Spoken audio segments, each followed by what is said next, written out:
Once upon a time, in a time when pigs spoke in rhymes and monkeys chewed tobacco, there lived a poor widow and her son Jack. They were so poor that their only possession was a cow named Bessie. But alas, Bessie gave no milk and the cupboard was bare. "Jack, we have no bread, no cheese, not even a crumb. You must take Bessie to market and sell her, or we shall surely starve." So, with a heavy heart, Jack led Bessie down the dusty road. But before he reached the market, he met a funny little man with a hat as tall as a chimney. "Good morning, young Jack. I will trade you these 5 beans for your cow. They are not ordinary beans. Plant them tonight, and by morning they will reach the sky." Jack, being a boy of great imagination, made the trade.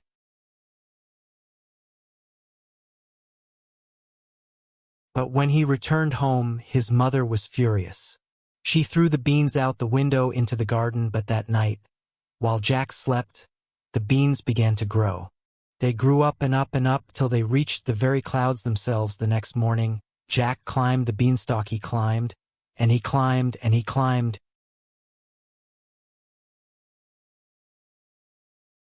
until he stepped onto a road of white clouds, leading to a great, gloomy castle. Jack crept inside. The house was dusty and filled with cobwebs. Suddenly, the floor shook. Thump, thump, the giant came home. "Fee, fee, fofum. I sensed the scent of an unwelcome little mouse.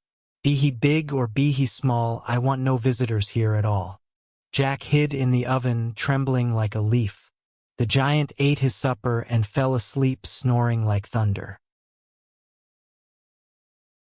Jack seized a bag of gold and ran. He ran as fast as his legs could carry him back down the beanstalk, but gold does not last forever. Jack climbed the stalk once more. This time he saw a hen that laid golden eggs. "Lay, lay," roared the giant, and the hen laid an egg of solid gold. Solid gold. As soon as the giant dozed off, Jack grabbed the hen, but the hen cackled. "Cluck, cluck, master, help."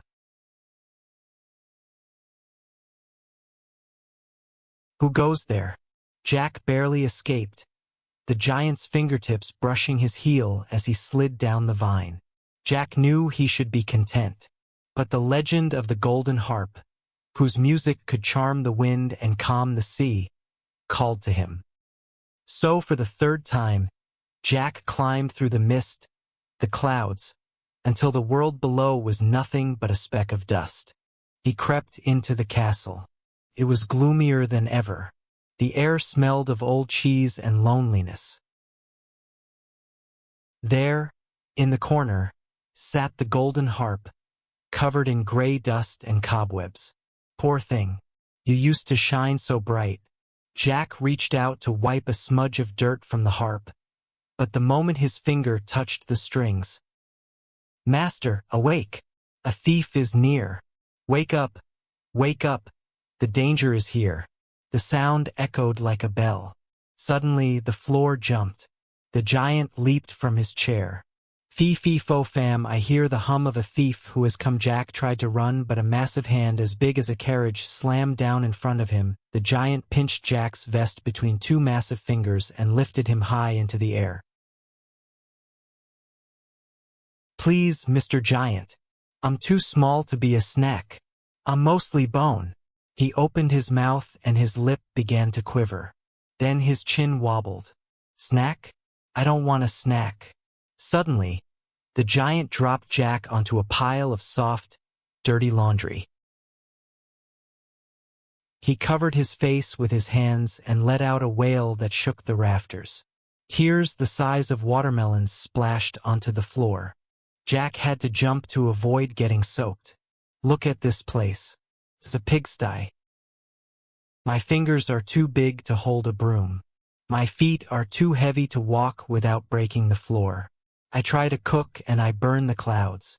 I'm useless." Jack stood up, brushing lint off his jacket. He looked at the giant, not as a monster, but as someone who was just overwhelmed. Jack placed his hand on the giant's pinky finger. You're not useless, sir. You just need a little management, and I happen to be very good at organizing. The giant sniffed, blowing his nose into a curtain with a sound like a trumpet. You? Help me? But you are so tiny. Small hands can reach places big hands cannot.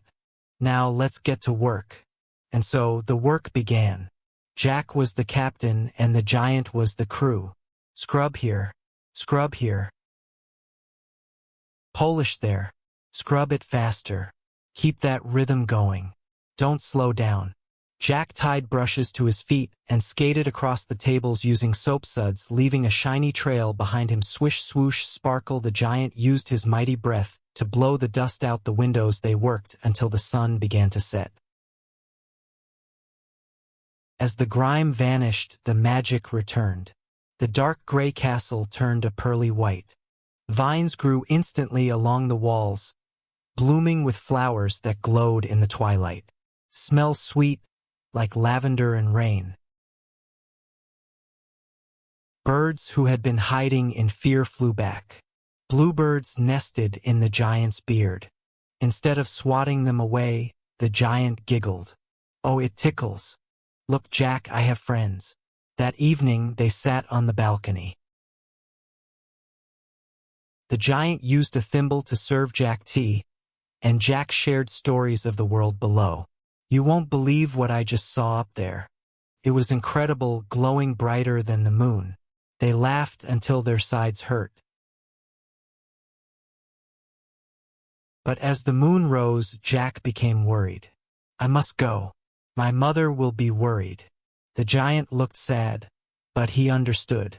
He gently handed Jack the hen and the harp.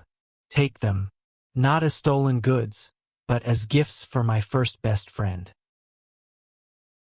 Jack slid down the beanstalk carrying the treasures. As he touched the ground, a gentle, warm rain began to fall. It was the giant watering Jack's dry fields. The dry earth turned green. The flowers danced. Jack didn't chop down the beanstalk. Instead, it stayed there, strong and true. Look at that. I told you we could see the whole world from here. You were right, little one. It's beautiful. You hear the laughter of a small boy and a big giant playing checkers in the clouds. And they lived, both big and small, happily ever after.